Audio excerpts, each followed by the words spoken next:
उत्तानपाद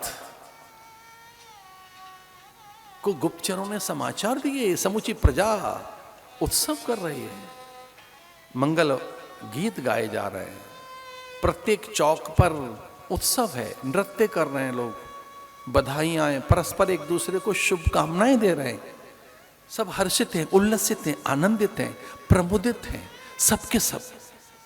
ये सब जान गए कि ज्येष्ठ पुत्र का आगमन हो गया, भावी सम्राट के दर्शन कर रहे हैं। अयोध्या में जैसे राम के लिए पूरी अयोध्या उमड़ गई थी, वैसे ही ध्रुव के काल में पूरी वह ब्रह्म नगरी उल्लसित है, सबके सब प्रणाम कर रहे हैं। ध्रुव के प्रति अपूर्व स्वीकृति, एक विलक्षण मान्यता, और अंतःकरण में उसके लिए भावी सम्राट जैसी सिद्धि, ये भावना प्रतिष्ठित हो गई। ये भावी सम्राट यही है, युवराज, ये राजा बनेंगे, ये समुची धरा का ये पालन पोषण करेंगे। ये देख नहीं सकी सुरुचि इस बात को, व्यथित हो गई। ये दृश्य देखकर वो अत्यंत कुंठित हो गई, अब वो कुपित होने लगी, उसमें गहरा रोष उत्पन्न होने लगा, ईर्ष्या से वो दग्ध होने लगी। दग्ध, दग्ध कहते हैं जलने को, उसका एक एक अंग प्रत्यंग जैसे ईर्ष्या की, क्रोध की अग्नि से, रोष की अग्नि से जल रहा था।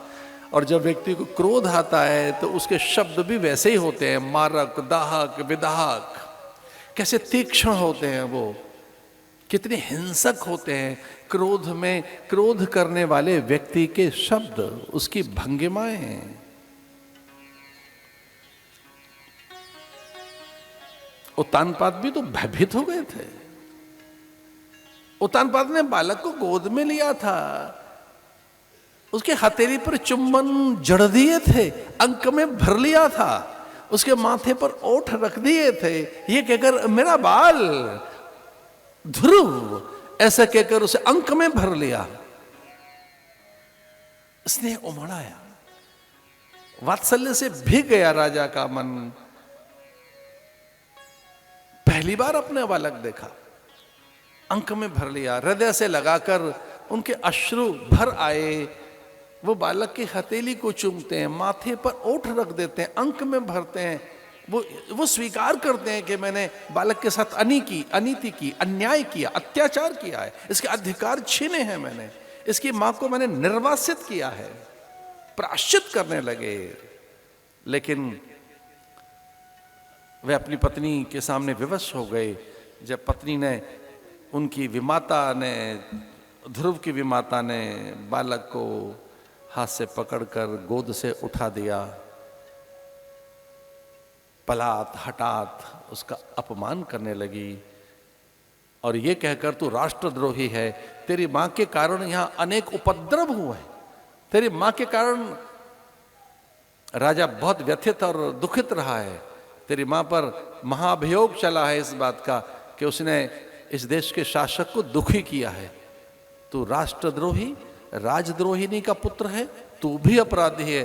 कुछ देर और रहा तो मृत्यु दंड दे दूंगी, यहां रहा तो बहुत अधिक कष्ट दूंगी, हो सकता है कारागृह में डाल दूं, प्राण बचाने तो यहां से निकल। वो जानती थी कुछ देर और रह गया बालक तो पूरी प्रजा में विद्रोह हो जाएगा और ये राज्य कहीं इसका ना हो जाए, और फिर मेरे पुत्र को कौन बिठाएगा। कभी कभी व्यक्ति इतना अधिक निष्ठुर, निर्मम हो जाता है।